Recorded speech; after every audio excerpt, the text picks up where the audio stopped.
Inflation is off the charts. It doesn't matter if you're in the United States, the UK, Canada, Australia, everywhere you go, you got inflation. That means your dollars buy less stuff. And of course, our wages are not going to keep up with that rate of inflation, okay? You look at real rates of inflation and they are certainly higher than what we're being told. So what do? In this video, I'm going to talk about just that. I'm going to break it down and give you my examples, the things that I have done myself. It is so critical right now, more than ever, to be financially educated, or else we are going to be like sitting ducks. My name is David Quintieri, and I have been looking into the financial information for well over a decade, making these videos. But at the same time, I've been doing something else. Let's get into it right here. I need you to understand that it is crucial to have a business at least on the side. So if you're not doing your own business, your own personal business that you've got, maybe you got a 9-to-5 job, you should start something on the side. Don't tell your people at work, don't tell your boss what you're doing, but on the weekend, weeknights and weekends, you should be doing something, anything you can do, even if it's just an hour a day. This makes a difference. Increase your income and your preparedness aspects. I talk about this. This is the pillars of prosperity. I've got a video on that in my financial education playlist. But essentially, the two pillars are increasing your income and having preparedness. Very important. Inflation is high, prices are up, and more income is needed to offset this. You can't change the inflation rate. That's set by, the corporations, the government, the central banks. They're doing all this stuff. We just have to deal with it. And one of those ways that we can deal with it is we can lower our expenses. So maybe we don't buy the fancy things, maybe we buy only the essentials. But how much can you squeeze on that bottom? There's only so much you can do. And so you can increase your income, try to get that real top line to increase as much as possible. You can do this at your job, but the purposes of this video, I'm specifically talking about what you can do to start a side business. I think this is essential. Why? Jobs are being disrupted by AI and robotics. Any secondary income is great, it's needed.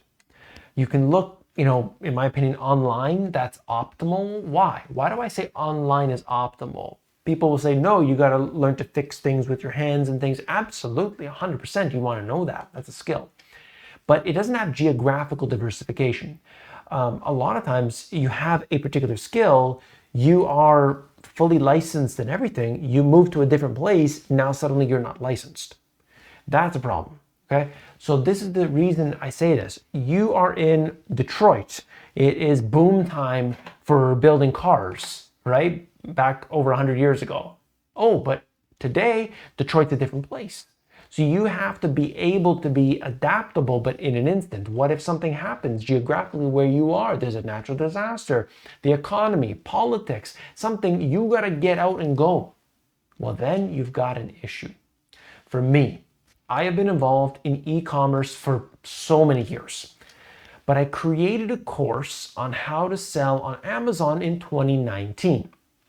The reason why I created a course, which by the way, at that time was free, now it's $10. So this is not a pitch, believe me. Why did I create a course? My intention in that course was, let me show people how to create a side business so that when they say, oh yeah, all you talk about is the bad stuff, you never give us solutions. I used to get this comment all the time. I created a course that people charge $1,000 for, and I was giving it for free. The only reason I'm doing it not free is because the website that it's on, they started charging, and then they increased their fee, and then they increased their fee again. Okay, so that's why it's there. Anyway, but what I did was I built a brand. This is 2019. I built a brand. I got the trademark. I did all of that 2019. Okay, so I start selling these products online, and I chose products specifically with a particular purpose. I didn't just sell fidget spinners. I didn't sell, whatever the hot thing of the day is, or cell phone cases, commodity products, paper plates and napkins. This is not what I did. I had the foresight, because of my knowledge with the money GPS and because I've been looking into this for so many years. I thought to myself, I want to sell products that are good in good times, but they're good in not so good times. Okay, unless there's some nuclear holocaust or something. But in general, I want a product that does well no matter what. Now, what kind of products are we talking about here? Well, think about this. I use the example all the time. Don't sell this product, okay? It's really saturated. But Tupperware. What about canning stuff? That does well all the time. People do canning right now. People use Tupperware now. But in tough times, they are going to be there regardless, right? Because people still need that. They're going to buy Tupperware because they want to take their lunch to work instead of, buying food at the restaurant, for instance, because they don't have as much disposable income. Do you see that? I'm selling a product which people will need regardless. So up times, down times, you don't have to be concerned about that. So I say sell products that do well in difficult times. Sell online, sell locally. Use Craigslist, use Facebook Marketplace, anywhere. Why are you limiting yourself to just one? Reinvest that income if you don't need it. So you're bringing in a second income, but you put it right back in the business. The reason you do that, number one, tax advantages, and also the bigger that you scale this thing, the better it can be for you. There's different reasons for that, but not for the topic of this video. Also, sell services that apply to hard times.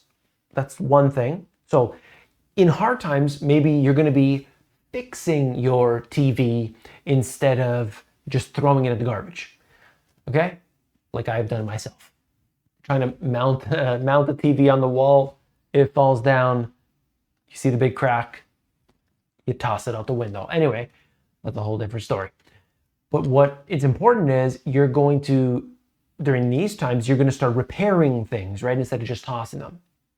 So you got to have those services that people are going to be using in those hard times. Things that they can't do without. So think of those things, whatever they are to you. Or sell to very wealthy people. Because very wealthy people, we're talking about 20 million plus kind of thing. These type of people, they're not really affected by any of the issues that we would see in a typical recession. So that's the two things that you should do. Either a mass of people that will need this product regardless of the hard times, or a very small set of people that are not going to be impacted by it. That's your target market. And you narrow in from there. Now, if you lose your job, you got a health issue or a family member, you have an established backup during these times. You already made that, the money's coming through. And now if something bad happens, you're good. You've got the income coming through. If you need to pick up and just go, let's just say something happened to your environment, you gotta go, your income doesn't stop. But if you're working a 9-to-5 job and that's the only source of income you have, oh yeah, maybe you got your 401k and so on, your retirement account, that's a whole different story. What I'm saying here is your income doesn't stop because you had to pick up and go, or because now suddenly you can't work. Do you understand what I'm saying here? That's where the online benefit comes in. It's 2023, and you need to understand that your life can be upended at any moment. Look what happened in 2020. They shut businesses down. They completely shut them down. But guess what was thriving? Online business. Suddenly people, hey, no, you can't operate that place. Or it was a food place. Oh, you can't have people sitting there, but you can have people coming in, and they were restricting, do all these things. That can happen again. The traditional, I'm just going to work my job. I'm just going to invest in my retirement account. When I retire, I'll pull the money out as I need it. Everything's going to be okay. That is becoming impossible for so many already today. So just imagine 10, 20, 30 years down the road.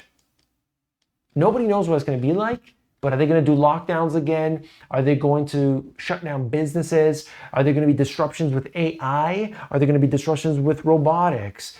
Absolutely. And you don't want to be in the middle of that. You want to be prepared. I have told you what I have done, just a small piece of that.